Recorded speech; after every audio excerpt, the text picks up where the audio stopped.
in the chat box if you want to let us know where you're joining us from. Thank you for the thumbs up.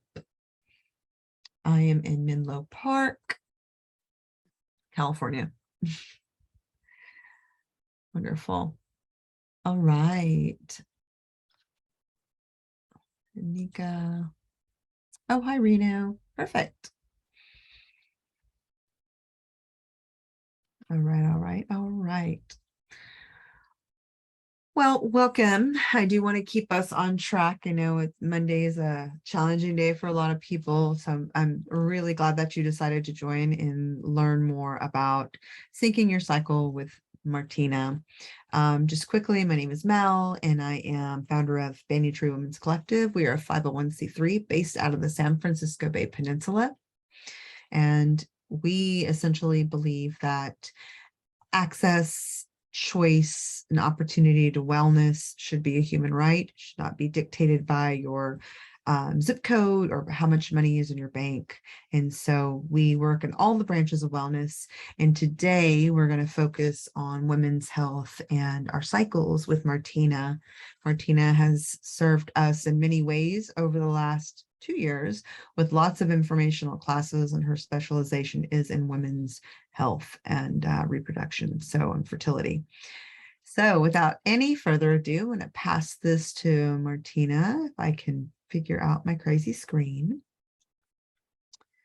And replace spotlight. There we are. I think that'll work. All right, Martina, take it away. All right. Hello, everyone. Thanks so much for being here. As Mel said, my name is Martina. I'm located in Kansas City, so a little bit far from you, but I'm just really grateful for this platform to be able to connect to folks all over the country and even all over the world to share more about wellness. And tonight's topic is really near and dear to my heart.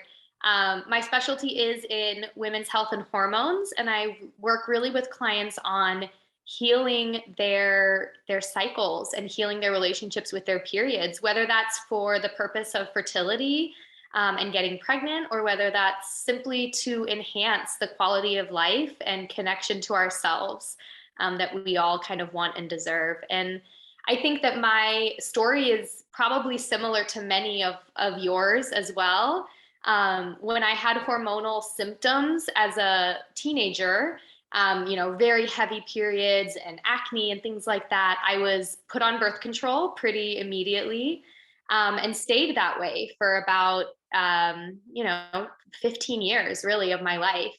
And when I finally got off birth control 15 years later, surprise, surprise, my hormonal issues didn't go away. And in fact, had gotten worse over the last 15 years. And it took a lot of self-education and partnership with practitioners, and it was a long healing journey to rebalance. So let me know if in the chat if you have similar experiences or can relate to that feeling of our bodies and symptoms being kind of silenced and then becoming really out of sync with ourselves and with actually a really fundamental part of how we work and who we are. So I'm really grateful to all of you for being here to reconnect to that piece of yourself tonight. And hopefully you'll walk away with some really actionable tips and information for how to sync your life with your cycles, with your menstrual cycles. So I'm going to be going through a lot of information. I highly recommend you have somewhere to take some notes. There'll also be some opportunities for personal reflection and kind of goal setting. So it will be really beneficial for you to have some kind of notebook or maybe a tab open on your computer or phone, somewhere that you can jot down some takeaways and some thoughts. And I do also have some handouts I'll be sharing with you towards the end. So before I jump in too deeply, I am a certified nutrition consultant, and we'll certainly be talking about nutrition as a part of this conversation. I'm not a medical professional, so please do use this information for educational purposes, and please seek out the personalized care of medical professionals for any medical conditions you have or specific advice that you need in that area. So before I jump into all of my information, I'm actually going to ask us to share in the chat just a little bit here. I believe I shared my screen correctly, so it should have switched over. You should see this sort of white screen now. And I have a question for you, which is, What words would you use to describe your period as it stands today? Positive, negative, anything goes. I would love to see some words come through in the chat. No right answers.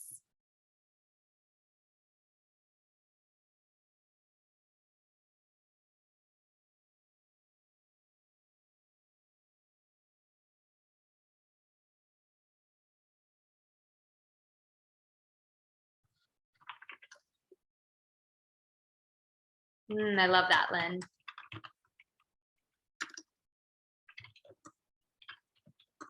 So we have emotional release, cleansing. What other words do we have? We're kind of a small group, so I'd really love if everyone could throw a word in the chat if you feel able to. Any words to describe your period?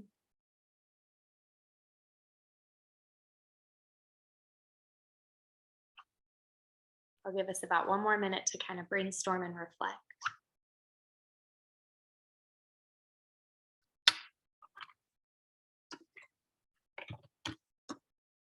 We've got heavy, fatigue.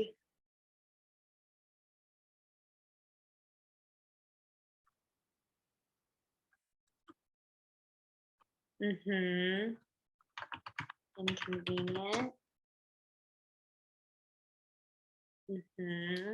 Annoyance.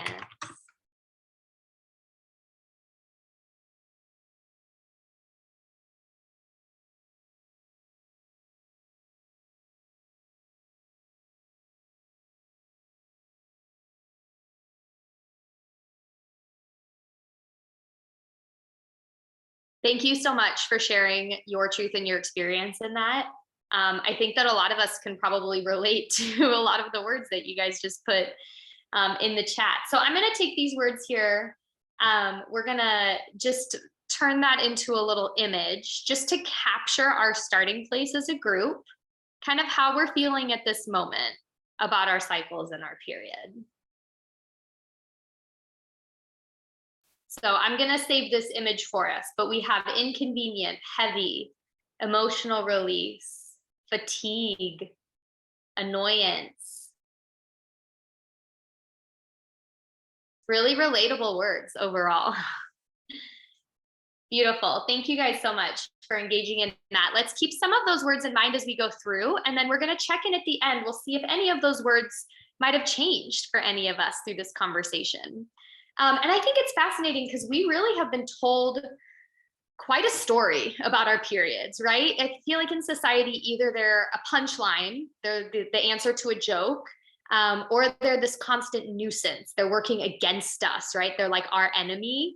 And I think that does happen a lot when the patriarchy encounters something powerful that the patriarchy can't control. And that's really what our cycles and periods are. So today we're going to be diving into first what is happening inside your body at each point in your cycle, so we can really understand what is normal and what's happening on the inside. Then we'll talk through how to adjust your diet and your lifestyle to live in sync with your natural flow instead of working against it. Because these uncomfortable, annoying, inconvenient symptoms that you guys talked about are probably happening for a reason. And there are things we can do to improve those things. It's actually not normal for us to feel like crap for a fourth of every month. And despite what we've been led to believe, there are things that we can do about that. So why do we feel so out of sync? Why do so many of us have this kind of negative or combative relationship with our own bodies and our own cycles? So men do have a hormonal cycle themselves, but theirs is actually based on a 24-hour pattern. And people who menstruate have a cycle that's really based on like 28-ish days, which is very different than a 24-hour model. And it's worth noting that our entire world is based on a 24-hour model, right? Our entire modern society is built around the male hormonal cycle, which is 24 hours long. It's not built specifically for our 28-day menstrual cycles. And when we treat each day like it's exactly the same in our work, in our exercise, in our social life, in our sleep, that actually goes directly against our biology. We're working against our energy and tendencies because these things ebb and flow throughout every month. We've also been taught that periods are kind of embarrassing, right? Like we hide them, we don't talk about them. We're like embarrassed when they're happening. And if we do have period issues, we're given, many of us, a pill to silence those issues. And I told you a little bit about my story, and I just want to double down that birth control pills, of course, can be a really, effective way to control birth, but they are not designed and should not be used to kind of fix our period problems. That's not their purpose, and they don't work that way. They simply silence the symptoms, the communication from our body. And once that communication is silenced, the underlying issue is just simply left to continue to progress unchecked. And in this way, using birth control pills to manage our period symptoms often just makes things worse in the long run. And I think many of us out there can relate to having that experience personally.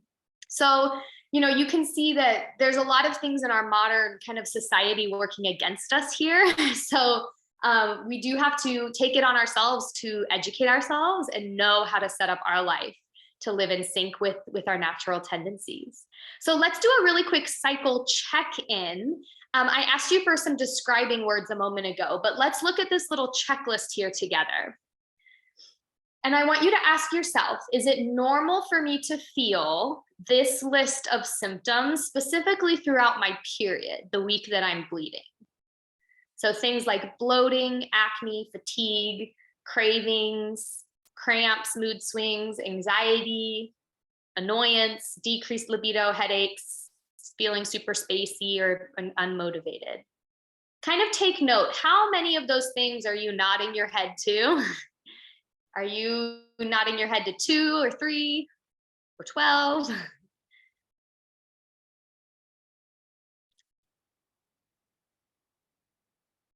And then this question here at the bottom, my cycle is sometimes irregular, meaning it's not always the same length each month. One month, maybe it's 25 days between my period. The next month, maybe it's 35 days. Like, you kind of never know when your period's going to come. Is it a short cycle, shorter than 24 days, longer than 32 days between your periods? Do you tend to bleed for more than 7 days? Or do you have a period that is so heavy that you worry about bleeding through pads or tampons or period underwear or whatever you're using?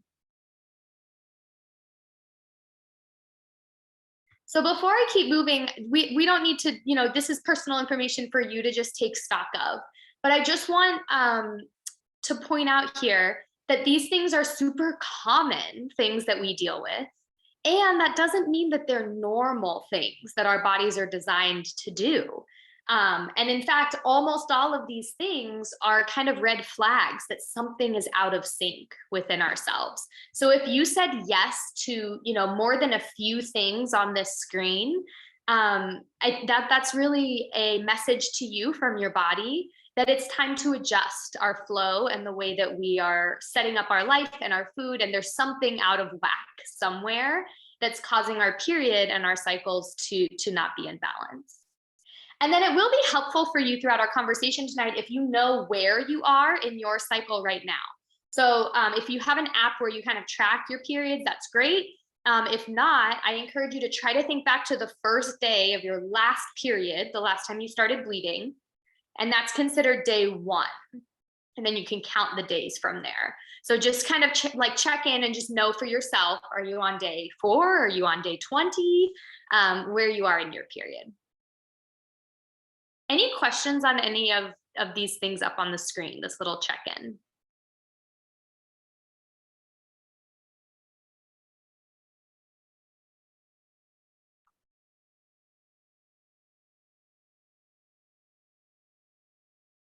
Great.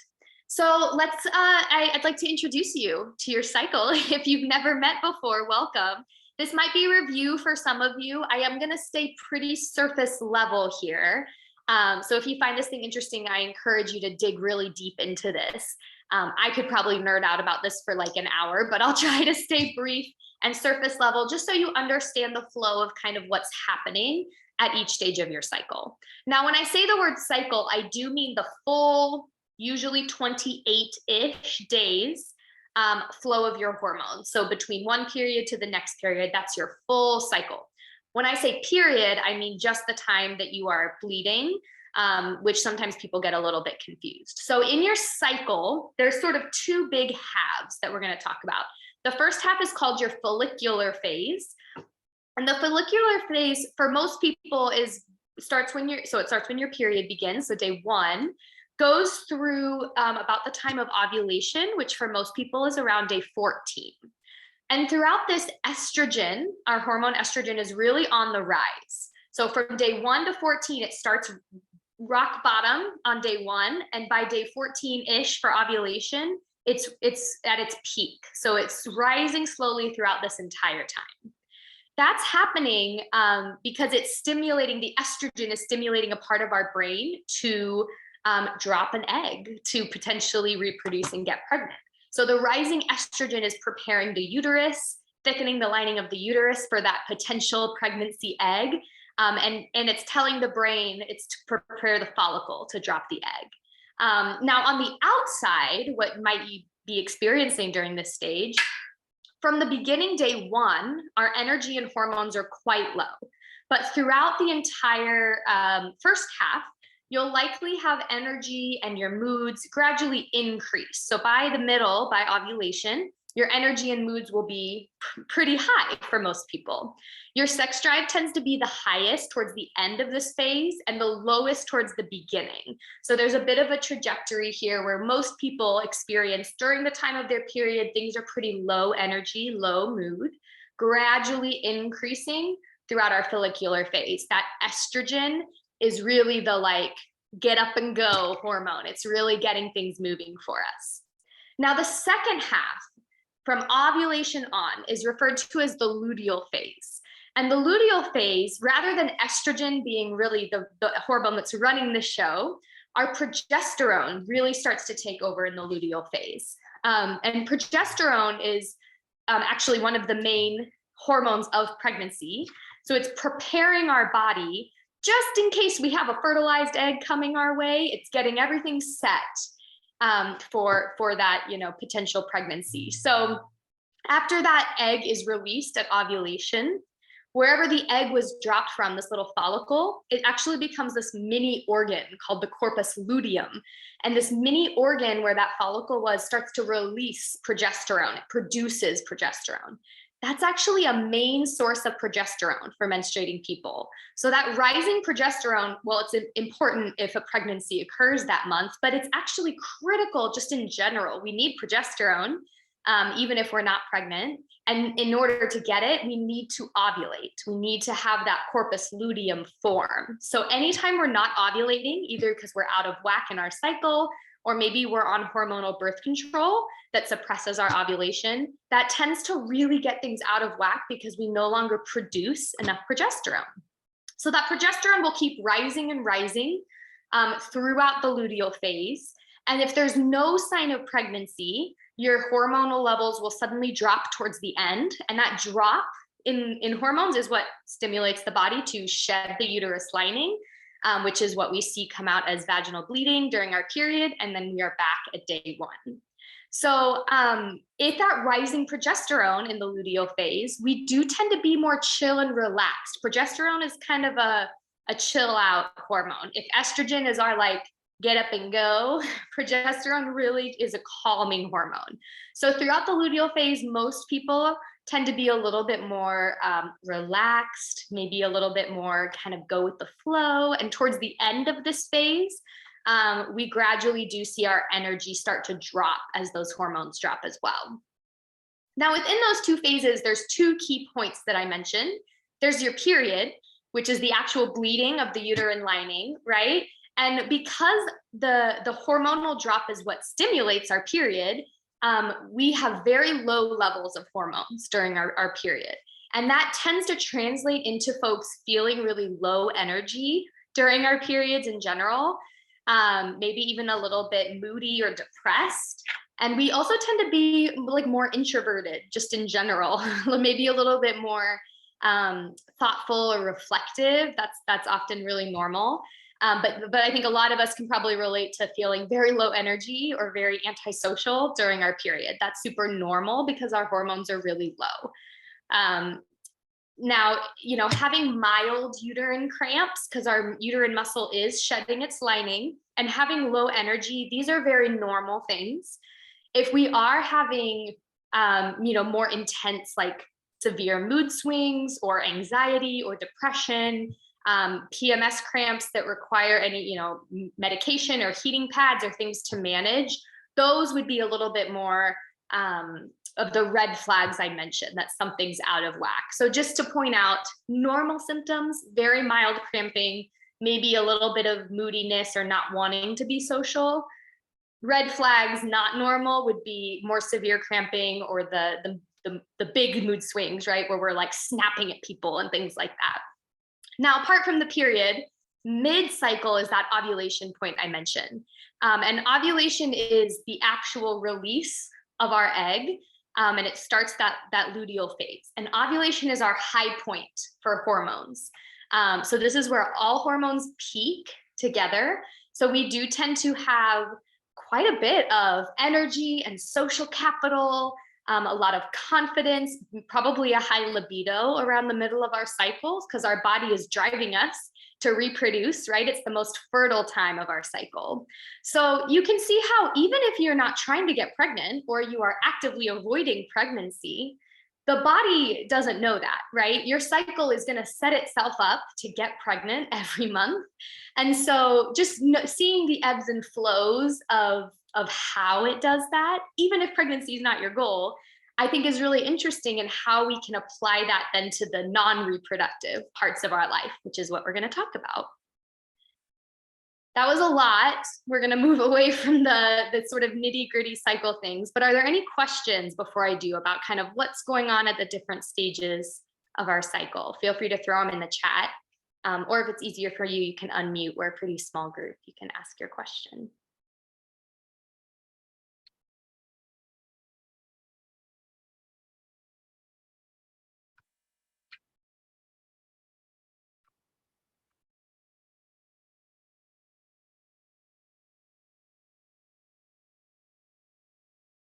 Great.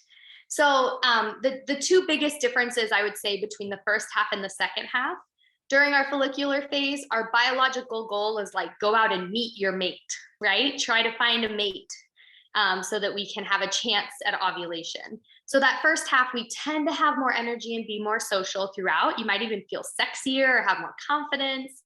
And what's interesting is that your metabolism is actually working higher to produce more energy during this time. So we're actually more efficient at metabolizing carbohydrates and burning calories and things during that first time of our cycle. What that also means, however, is that we do have higher levels of hormones in our follicular phase. And so we need to be detoxing extra estrogens, which we're going to talk about with our food. As our body uses and creates all these hormones, there's some hormonal waste. We have extra hormones circulating that need to be eliminated from the body. Extra, especially estrogens building up in our body, can cause a lot of these symptoms that we talked about, these extra PMS or painful period type symptoms. So you'll see with our food that detoxing in our follicular phase is super, super key. So let's talk a little bit about how things get out of whack then, like why we feel so annoyed and fatigued and separated from our cycles. The ebbs and flows in energy level and motivation, super normal. Slight cramping, super normal. But everything else, if we're getting headaches and acne and painful cramps and lots of bloating, things like that, that's actually a sign that something is out of whack. And it's probably caused by one of these things, or maybe even more than one together.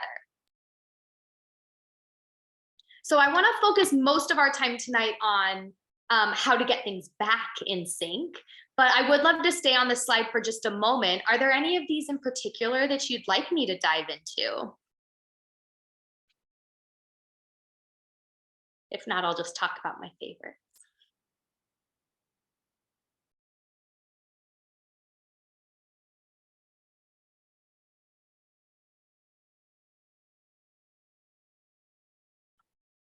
Perfect. Okay, Yes, let's talk about nutrient deficiencies. So my next few slides are going to be specifically about foods to eat at certain parts of our cycles, and that's really to fuel the natural nutrient needs that we have at different times of our cycle. However, a lot of us just have underlying nutrient deficiencies for lots of reasons, right? Our modern diets are pretty imbalanced in general for most people. Our food itself is less nutritious because of mass farming and lack of soil quality and things like that. So there's lots of reasons that we might have gaps in our nutrient diet. They've done studies that the average, modern person in the Western world is eating on average, I think it's like 18 foods on repeat week after week after week. We just don't have a wide variety of foods, most of us. So what happens is with these nutrient gaps that we have, often things like B vitamins or minerals like magnesium or zinc, things like that, that we have nutrient gaps, those actually impact the way our hormones can form, the way that they're produced, right? Our nutrients form our hormones. So, eating, we'll talk about the key foods, but just a wide variety of nutritious food, maybe working with a practitioner to get micronutrient panels done, or talk about supplementation, things like that can really help. Now, as far as inflammation goes, inflammation, I think, is kind of a catch-all term these days in a lot of ways. And it just refers to sort of system-wide distress in our body that can be caused by a number of things, right? A lot of the things on this list actually cause inflammation. They're kind of connected. So stress causes inflammation in our body. It's this whole response where things are on high alert, and it can cause system-wide cellular breakdown and damage. Blood sugar imbalances, environmental toxins, all these things can lead to inflammation. And when we have inflammation, there's a whole cellular process, and these little tiny proteins called cytokines actually act on our hormones and mess with our hormonal balance, especially things like progesterone and testosterone. They get all out of whack with this inflammation. So taking care of these things on the list and watching things like stress and environmental toxins. Inflammatory foods tend to be the ones many of us think of as sort of unhealthy foods, right? Like the packaged processed things and fast foods, the refined oils in foods, all those things are leading to inflammation. So trying to reduce those things as much as possible will really help with the overall balance. And then for environmental toxins, that's a really great question. And the answer is it can be a lot of different things. But the broad category is just things in our environment. So it could be everything from things in our food to things we're using to clean our home, things in the air pollution from our cars and airplanes and things like that. It could be lots of things, but it's compounds in our environment that have some sort of negative effect on our body. And there's a lot of those compounds that are classified as endocrine disruptors, is what they're called. And endocrine disruptors specifically target and mess with our hormones.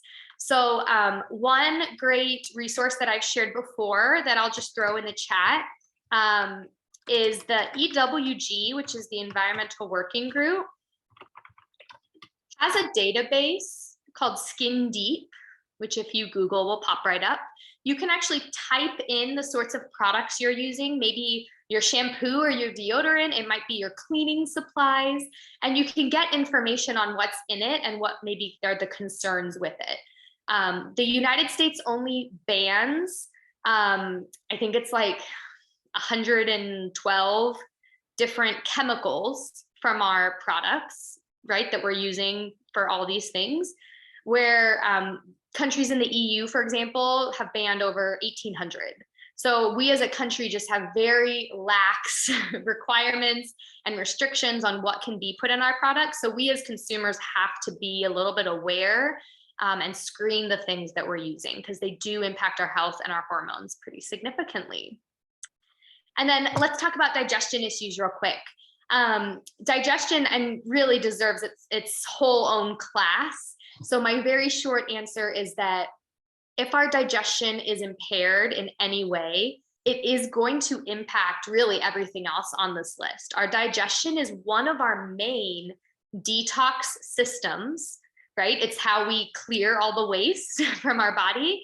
And so if our digestion is impaired, maybe it's too slow, maybe it's we have leaky gut issues, and so things are seeping through our intestinal wall, that means we're not detoxing correctly. And that means we're not detoxing excess hormones, like I mentioned. So we have a buildup of hormones, means we can't detox the environmental toxins around us that I just mentioned. So the things in our food or our products are getting stuck in our bodies. So digestion is really critical for lots of reasons, but partially because we need to be able to detox our system thoroughly to keep our hormones healthy and balanced. And then lastly, I will touch a little bit on blood sugar. And actually my next slide here will lead us into that just a little bit. So blood sugar is starting to get into the nutrition piece of things here. And again, blood sugar is quite complex, so I'll give you a very surface level answer. But insulin, which you may have heard of in relation to our blood sugar, insulin is a hormone itself, and it interplays with all of our sex hormones like estrogen and testosterone and progesterone. They all work together as a hormonal team. And as progesterone and estrogen change throughout the month, throughout our cycle, your insulin sensitivity does too. How much insulin we need to keep our blood sugar balanced changes at different points of the month. So if things are out of whack with our insulin, which can happen if our blood sugar is imbalanced, right? If we're eating a lot of refined carbohydrates, and if we're not eating enough protein and healthy fats, if we're having huge spikes in blood sugar and then huge drops, all of those impact our insulin levels, which then impacts lots of things, but really does impact our estrogen and progesterone and can play a huge role in our PMS symptoms, in our cycle health, in our ovulation health, our fertility, all kinds of things like that. So I know that was sort of a lot of what could go wrong. And I hope you're not feeling too overwhelmed by all those things, because the good news is a lot of them are intertwined. Once we start rebalancing one category, that has a positive ripple effect on really everything else. This is all an intertwined system. So it is worth it to just know, what are my weak points potentially? What do I think might be happening? But if we don't know where to start, or we think it's many things going on in our own bodies, just know that if we can let's start with food and work our way through stress and environmental toxins. All of that will impact everything else. There's really a lot we can do there. So let's talk a little bit about the food. How does food help our periods at all? The thing is that our hormones are produced by amino acids and tiny little cellular compounds. They're built by the nutrients that we eat, all of our micronutrients. So good quality food actually translates to enough good quality hormones. And we need a well-balanced nutrient intake to build enough healthy hormones and have them functioning correctly. And then our hormones themselves are what's running our metabolism. So when folks are struggling to lose weight or confused about why we're holding on to extra weight that we didn't used to, often the issue is not calories or exercise. The issue is actually our hormones. Hormones run the metabolic show. And so again, rebalancing our cycle will really help to rebalance our entire metabolism as a whole. And our hormones also work in tandem with our neurotransmitters and are also built by our nutrients. So, I've taught classes before, maybe you've checked out on mental health and nutrition for mental health and anxiety and things like that. It's all connected. So making sure that we have the high quality nutrients at each point of our cycle will impact all of these things up on the screen. And I have a note there at the bottom about detoxing our extra hormones. I mentioned our follicular phase is all about detoxing our extra hormones, especially extra estrogen tends to build up and cause issues. And so as long as our digestion and our liver and our kidneys are functioning properly, they can detox and balance our hormones for us. But as soon as their function gets impaired, which could happen with inflammation or nutrient deficiencies, all kinds of reasons, then we start to see imbalances in our cycle. And, this is all very individualized, but many PMS symptoms can be attributed to extra estrogen in our cycle that's maybe not detoxifying correctly, and that's keeping enough progesterone from being produced to keep up. So food really is foundational, and it's where we're going to start. So here are the three sort of pillars that I just talked through. Nutrient-dense foods, getting the micronutrients, our vitamins and minerals in. Keeping your blood sugar balanced, because we talked about how insulin, if it's out of whack, is really going to impact our hormones as well. And then I talked about the kidneys and the digestion, right? Your intestines, all of that matters, of course. The liver is our primary detoxification organ and is the most involved in detoxing estrogen. So that's why liver health is emphasized there. So let's get into a little bit of the nitty gritty, right? Like what to eat to improve all these things that might be out of whack. So starting with our follicular phase, remember that's the first half of your cycle, specifically. So the estrogen is rising, our hormones are rising towards ovulation. During the follicular phase, we are actually more sensitive to that insulin hormone. So we metabolize carbs really well in the first half of our cycle. We can actually eat higher carbohydrate foods without having big blood sugar swings in our first half, which is kind of interesting. So the key here is foods that are going to detox extra estrogen, so help our liver. And we want foods that are really going to target and build a healthy follicle. The follicle is that piece that grows and drops the egg. And that actually requires some good healthy omega-3 fats to grow and develop. And again, whether you want to get pregnant that month or not, we need a healthy ovulation to maintain our overall balance, right? I talk about fertility is not just about making babies. Fertility is your overall cycle health and vitality. So it's something we should all care about, whether we are trying to have a baby or not. We want to have a healthy ovulation part of our cycle. So we want those healthy fats like eggs and salmon and avocado to help with that. So plenty of fiber to keep digestion moving. To detox these extra estrogens, you should be pooping every day at least. So if you're not, focus on your digestion, see if you can get your bowel movements more regular. We need to get that extra estrogen out. And then I have little asterisks here next to my seeds. Some of you may have heard of seed cycling before, which is a method of hormonal balance that, it's quite interesting. There's not a ton of hard data on it, but many people anecdotally find that it really helps to rebalance their cycle. And what you do is you eat a pretty high quantity of specific seeds at different points of your cycle. So in the first half, in this follicular phase, you would be focusing on flax seeds and pumpkin seeds, both of which support your estrogen production, because remember, estrogen's rising, and it supports your detox system and your metabolism. So these seeds are best when they're raw. If you're interested in seed cycling, you would eat 1 to 2 tablespoons of these seeds, one or the other or both mixed together, every single day during your follicular phase. Anika's asking about vegans and any tips for vegans to balance their cycle. I think that really focusing on, so the omega-3 fatty acids are still going to be really important, even if you're not eating animal products.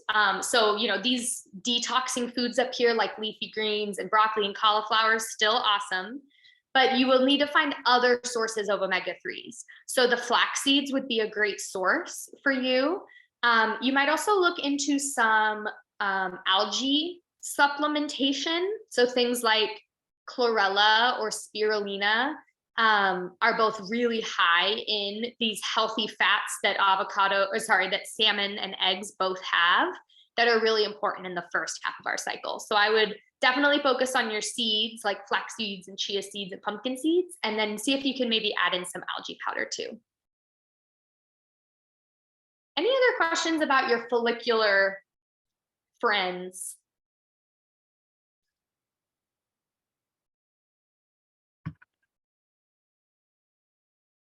Okay, so wherever you decided to grab to take some notes and reflections, I'm going to give you just a minute to jot down what are 3 foods from this list that you think you can add 5 to 7 times a week, y'all. That's almost every day. That's a lot. What can you add during your follicular phase? So maybe it's the seed cycling. Maybe you can try to get some daily eggs in. Some leafy greens like spinach or kale or bok choy. Pick your top like 1 to 3 that you think you can do and write them down somewhere.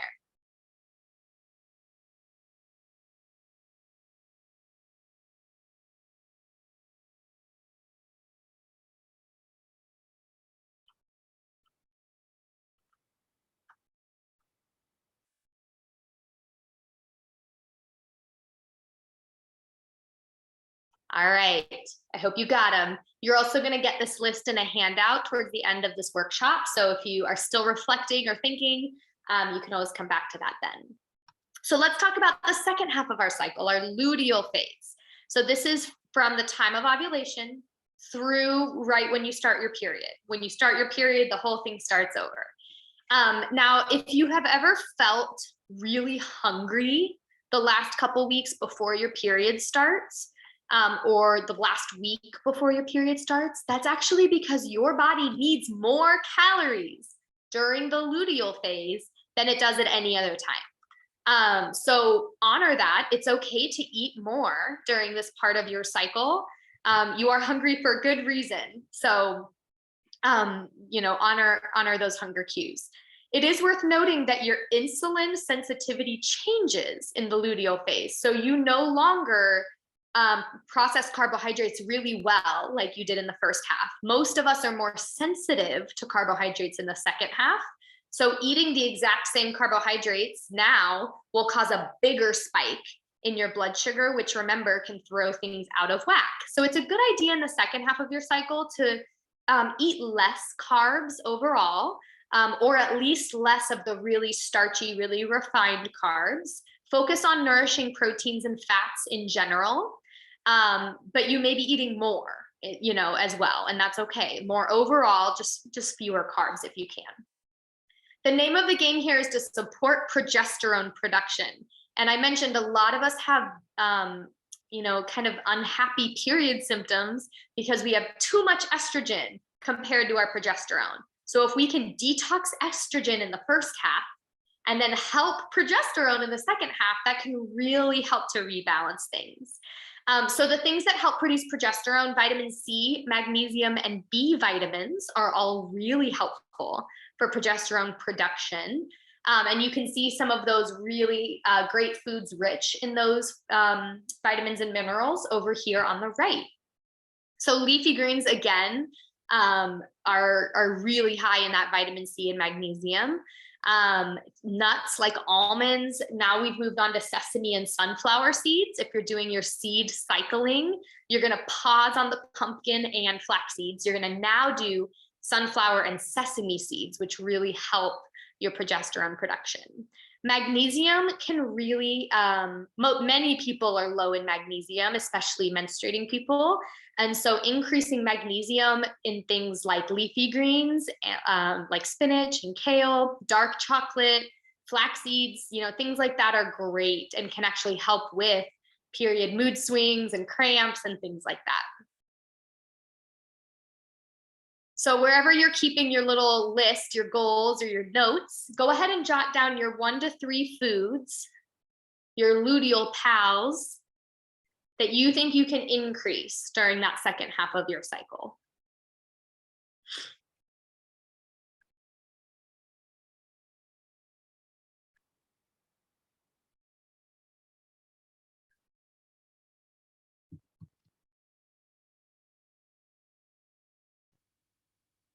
Now, it's possible that you're already eating many of these foods, which is great. Most people, though, are not eating these foods 5 to 7 times a week, right? That's quite a bit to try to get them in almost every day. So this is where we're going to be intentional to boost these specific nutrients at this time of our cycle. So again, you'll get this list if you need to come back to it, but hopefully you're able to get down at least 1 or 2. We can all eat some dark chocolate every day leading up to our period, right? That's your assignment. So let's say we're on our period now. Now the period, of course, counts as the follicular phase, right? Our follicular phase has started. However, the period's this kind of subcategory where our hormones are rock bottom, real low. And so there are some special things we can do during the period itself to boost our overall balance. You might be craving all the sugar and all the wine during your period, but alcohol and refined carbs are actually going to really throw things out of whack. If there is one time of your cycle to avoid alcohol and carbs, like really, high sugar things, it would be the few days leading up to your period and the first few days of your period. Like right around there is the time to try to avoid if you can. Your hormones are really low and your body's not going to process them well. So the key here is going to be healthy proteins, specifically high iron foods, lots of healthy fats, to really boost our energy and help our hormonal production kickstart again. So iron can be helpful because you are bleeding, right? We're losing blood. So especially if you have heavy bleeding, but really everybody can increase iron-rich foods. Animal-based iron-rich foods are absorbed better, but plant-based ones like lentils and spinach, things like that are still great to add in. And then some omega-3 rich foods like salmon and chia seeds can also be really helpful. So add on to your list now during your period. What are some things you can add in?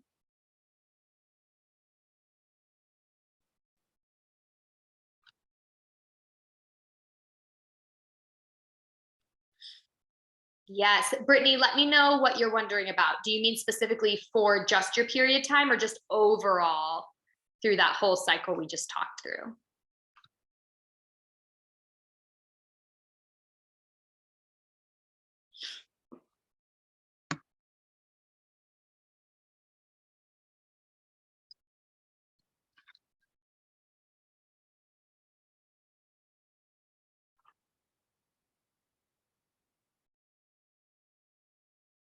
Yes.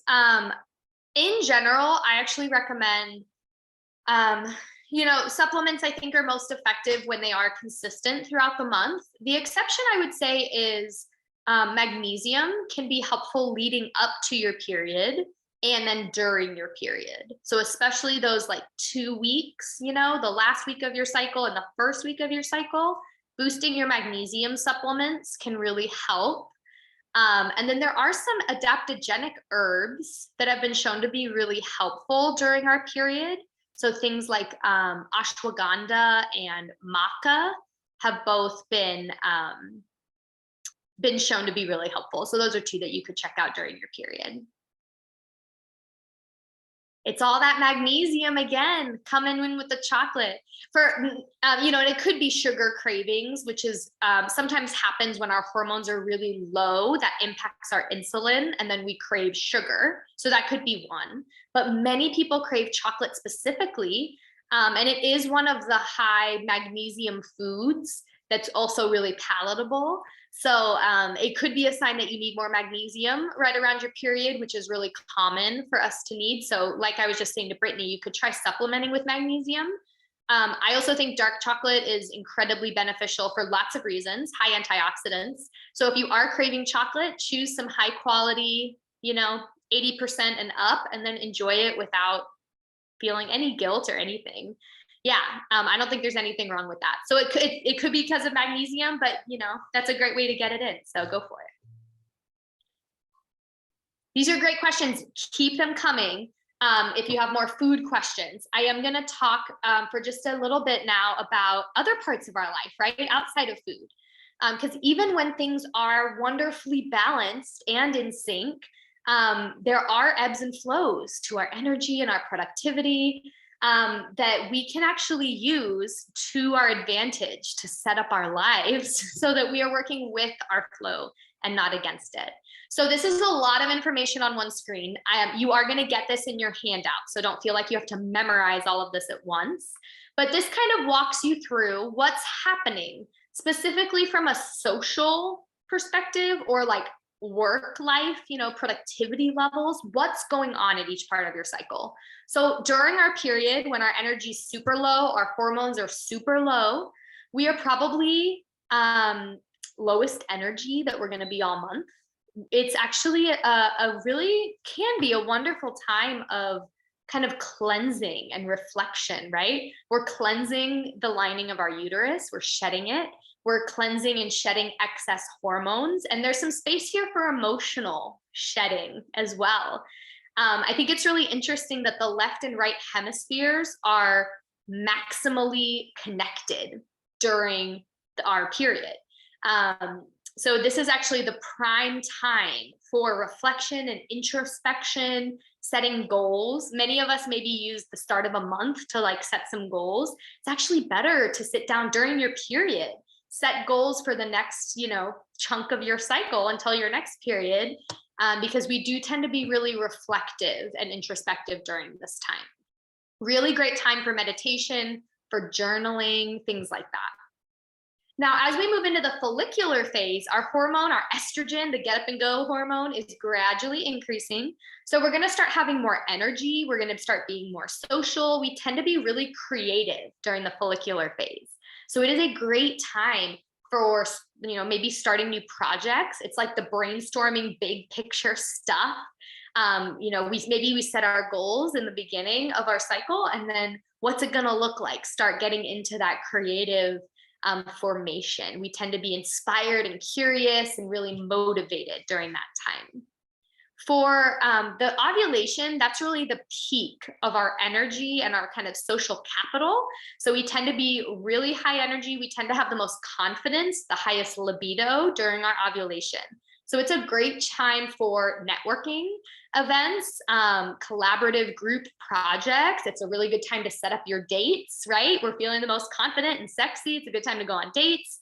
The verbal and social parts of your brain are the most engaged. Our high testosterone is engaging that. So we tend to be more focused outwardly, verbally and socially, right around our ovulation.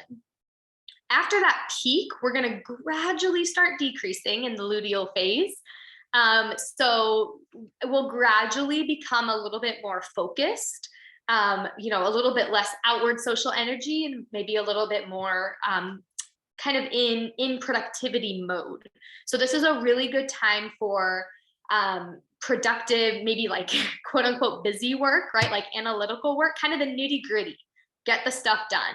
If we had follicular phase, big picture creative planning, now we're making it happen. As the progesterone increases, we're going to start chilling out, becoming more calm.